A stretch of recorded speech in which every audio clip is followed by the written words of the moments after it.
দর্শক, ট্রেনের রানিং স্টাফদের কর্মবিরতির খবর জানতে আমরা যাব কমলাপুর রেল স্টেশনে। আমাদের সাথে যুক্ত হবেন আবির আহমেদ। আবির, ট্রেন চলাচলের বিষয়ে আপনার কাছে কি তথ্য আছে?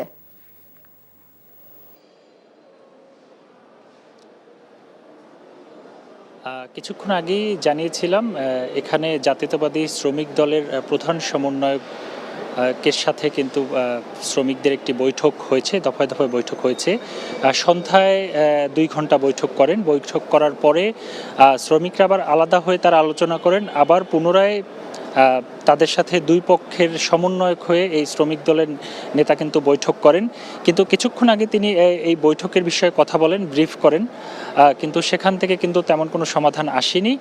এদিকে অপরপক্ষ যারা শ্রমিক, যারা অবরোধ করেছেন, যারা এই আন্দোলন করেছেন বা ধর্মঘট করেছেন, তারা কিন্তু বলেছেন যে তাদের দাবি আদায় না হওয়া পর্যন্ত কিন্তু এই কর্মবিরতি চলবে। এখন পর্যন্ত কিন্তু এই সিদ্ধান্ত এখান থেকে এসেছে।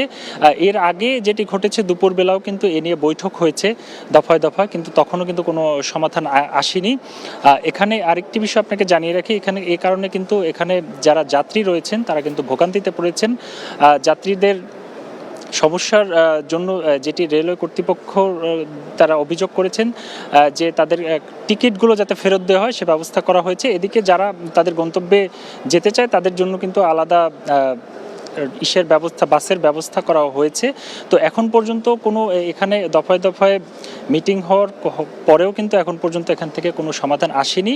আর যারা শ্রমিক রয়েছেন আন্দোলনরত, তারা বলছেন যে তাদের দাবি আদায় না হওয়া পর্যন্ত এই কর্মবিরতি চলবে।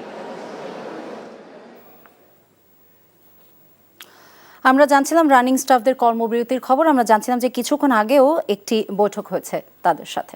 250টিরও বেশি ডিজাইন অপশন নিয়ে ওয়ালটন স্মার্ট ফ্রিজ, বোঝে আপনার প্রয়োজন।